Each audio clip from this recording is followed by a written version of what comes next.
Hola amigos, aquí la segunda parte de la creepypasta El experimento ruso del sueño. Bueno, comencemos. Pese a que la mayoría de los soldados que entraron a la habitación no vieron lo que había en ella eran de las fuerzas especiales, ninguno quiso volver a entrar, y uno de ellos se puso a llorar como si hubiese visto a su madre cortada en trocitos. En cuanto a los 4 supervivientes, todos pedían con desesperación que les dieran gas. No quiero dormir, no quiero dormir. Gritaba uno de ellos con la voz empañada en llanto y desesperación, tal y como quien, ante la amenaza de ser ejecutado, grita histéricamente: no quiero morir, no quiero morir.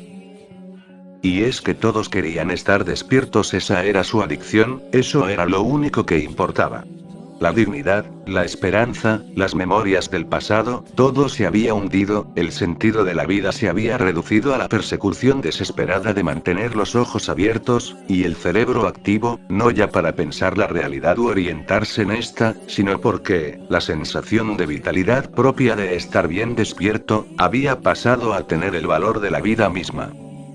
Ahora, y si bien ningún soldado quería regresar, tuvieron que obedecer las órdenes de sus superiores y volver a aquella pequeña sucursal del infierno, donde los 4 dementes, que solo querían permanecer en el cuarto para recibir más gas, presentaron la fuerza de auténticos poseídos por el demonio, mostrándose tan salvajes que un soldado falleció cuando uno de los sujetos de prueba le mordió el cuello tan fuertemente que le abrió la yugular, y otro soldado resultó gravemente herido porque uno de los supervivientes le mordió la arteria femoral y los testículos, con tanta rabia que literalmente se los reventó. Los soldados tenían la orden de preservar la vida de los sujetos de prueba, así que no. Además de estos 2 soldados que fueron víctimas por accidente del experimento, 4 de ellos acabaron suicidándose en las semanas posteriores al nefasto día, sumando 5 los que murieron por causa del experimento sin ser parte del mismo. Otro caso lamentable fue el de uno de los 4 sujetos de prueba. El hombre sufrió una hemorragia después de dañarse el bazo cuando intentaba agredir a los soldados. Intentaron sedarlo, pero ni siquiera con la dosis de morfina multiplicada por 10 se consiguió controlarlo, pues seguía agitándose como un animal salvaje, y hasta logró romperle el brazo y las costillas a uno de los médicos que intentaban ayudarlo.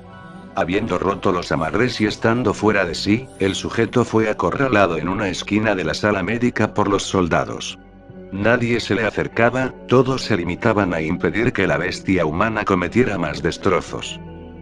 «¡Más! ¡Más!», gritaba el sujeto, con los ojos desorbitados, la cara marcada por arañazos que se había autoinfligido en su desesperación por el gas, y las manos puestas en un ademán de ira, impotencia y súplica.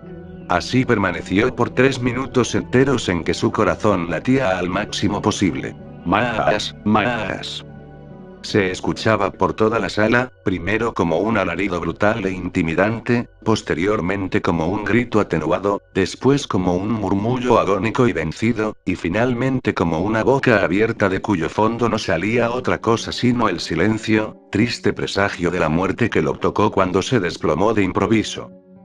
En cuanto a los 3 supervivientes restantes, a estos se los pudo inmovilizar y conducir a distintas instalaciones médicas. 2 de ellos, aún con las cuerdas vocales intactas, no dejaban de vociferar pidiendo gas. El tercero, que era el más herido de los 3, no pudo ser calmado con morfina, pero usaron un sedante distinto que sí lo inmovilizó, aunque su corazón dejó de latir cuando sus ojos se cerraron. Posteriormente, en la autopsia, se determinó que sus niveles de oxígeno en la sangre eran anormalmente altos. Otro de los sujetos, aquel que tenía destruidas las cuerdas vocales, giraba la cabeza en señal de negación cuando plantearon ponerle gas anestésico para llevarlo a la sala de cirugías. Entonces uno de los médicos sugirió no anestesiarlo, y sorprendentemente el sujeto empezó a mover violentamente la cabeza, en señal afirmativa. Era increíble, tanto le importaba estar despierto que prefería aguantar el dolor de la cirugía con tal de no dormirse a causa de la anestesia. 6 largas horas duró la cirugía, dentro de la cual se intentó cubrir los principales daños que el propio sujeto había causado en los órganos de su caja torácica. Según relató una traumatizada enfermera que colaboró con los médicos durante la operación, el paciente sonreía de una manera extraña y enfermiza cada vez que hacía contacto visual con ella. Era como si se complaciera en mostrarle la capacidad que tenía para deleitarse ante su propio tormento, como si eso que le estaban haciendo fuera algo rutinario, algo habitual. Una vez que la cirugía acabó, el paciente miró al cirujano y empezó a hacer gestos con la boca y las manos, como indicando que quería hablar y que le dieran algo para escribir. Entonces el cirujano tomó un cuadernillo que estaba cerca, y se lo dio junto con un bolígrafo. Sigue cortando, escribió el sujeto, con letras mayúsculas que evidenciaban un pulso tembloroso, producto de un insano estado de alteración emocional. En cuanto al último de los supervivientes, este fue enviado a la sala de cirugía, donde decidieron operarlo sin anestesia después de ver lo ocurrido con el sujeto antes descrito. En su caso, tuvo que inyectársele un líquido paralizante porque no dejaba de reírse a carcajadas, agitándose tanto que hacía imposible la cirugía sin anestesia. Gracias al líquido paralizante, se lo pudo operar sin anestesia. Lo único que podía mover eran los ojos, y aún en tan pequeño margen de libertad motriz se evidenciaba la locura, el disfrute ante lo que estaban haciéndole. Una vez que pasaron los efectos del líquido paralizante, el sujeto volvió a pedir gas, y cuando le preguntaron por qué él y sus compañeros se lastimaban y por qué necesitaban tanto el gas, el hombre se limitó a decir en forma lacónica y con tono de absoluto convencimiento en sus palabras: "Debo permanecer despierto". Los dos supervivientes finales continuaron siendo atendidos por los médicos. Y, cuando los militares que idearon el proyecto aparecieron y vieron que las cosas no habían salido tan bien como se esperaba, les reclamaron fuertemente a los científicos e incluso ordenaron ejecutar con inyección letal a los dos sujetos de prueba que aún vivían.